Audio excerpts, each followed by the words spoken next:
Assalamu alaikum wa rahmatullahi wa barakatuhu.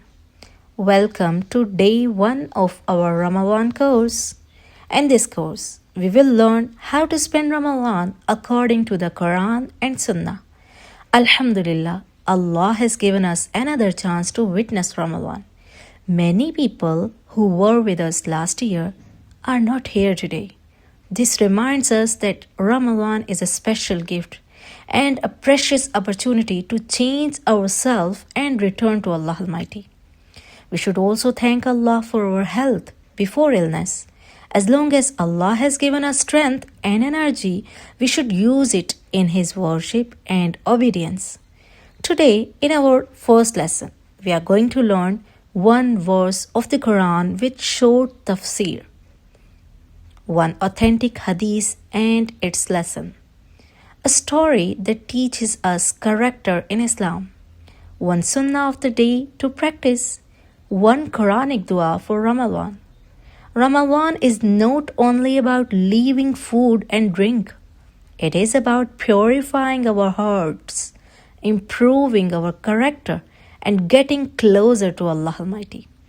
Allah says in the noble Quran, Ya ayyuhalladhina amanu kutiba alaykumus siyam kama kutiba ala alladhina min qablikum la'allakum tattaqun. Surah Al-Baqarah, verse 183.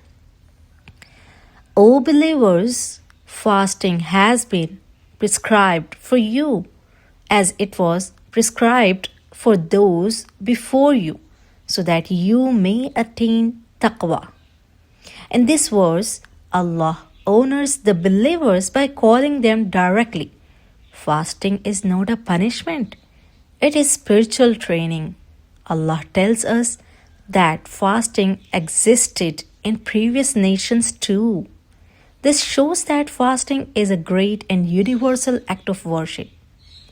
The goal of fasting is taqwa. Taqwa means being conscious of Allah in private and in public.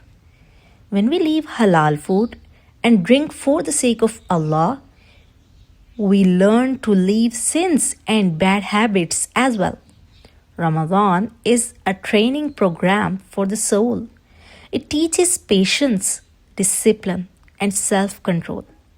We should ask ourselves, if we fast but do not change our behavior, have we really achieved the purpose of fasting?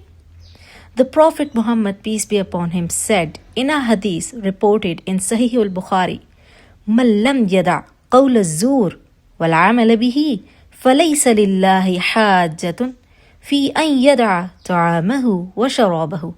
Whoever doesn't abandon false speech and acting upon it, Allah has no need for him to leave his food and drink. This hadith teaches us that fasting is not only physical.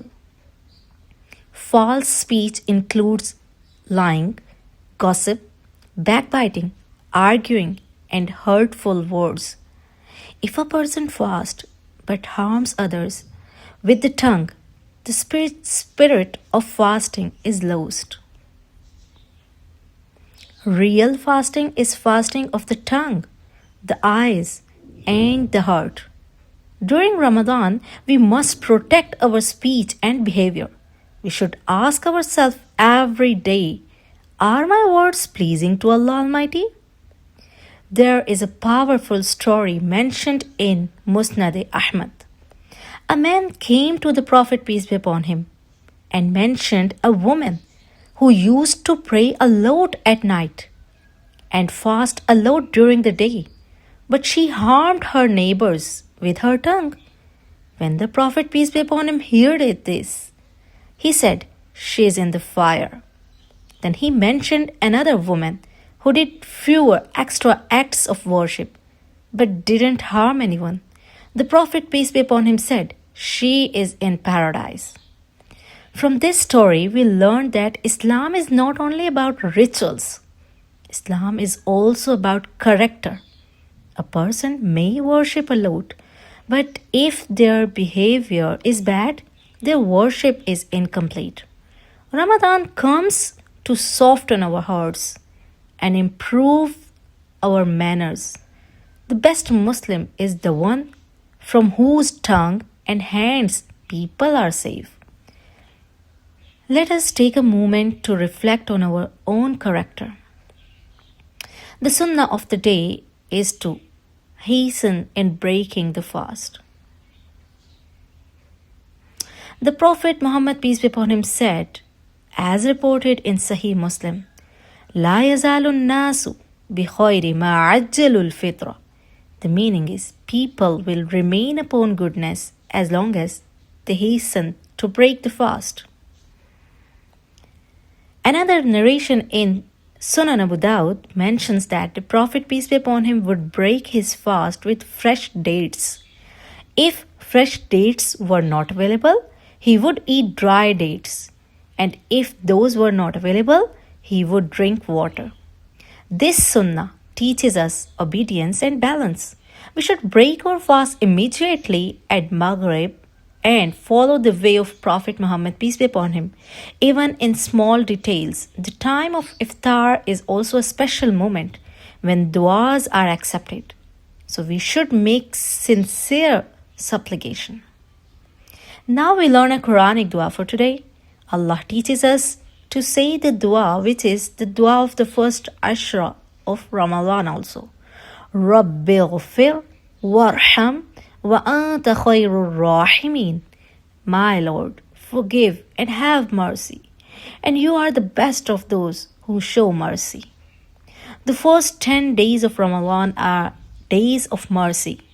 We should frequently ask Allah for forgiveness and mercy. Today's practical challenge is simple. Speak only good words and protect your tongue. Break your fast according to the Sunnah. Make sincere dua at the time of iftar. Repeat today's Quranic dua often. Ask yourself, what one bad habit will I leave today for the sake of Allah Almighty? Today we learned that fasting is meant to build taqwa and improve our character. From the Quran we learned that Ramadan is a training for soul. From the Hadith we learned the importance of protecting the tongue. From the story we understood that good character is more important than extra worship. And we learned a sunnah and du'as to practice in our daily life. O Allah, allow us to enter Ramadan with sincerity, accept our fasting, forgive our sins, and grant us His mercy. Ameen, Ya Rab.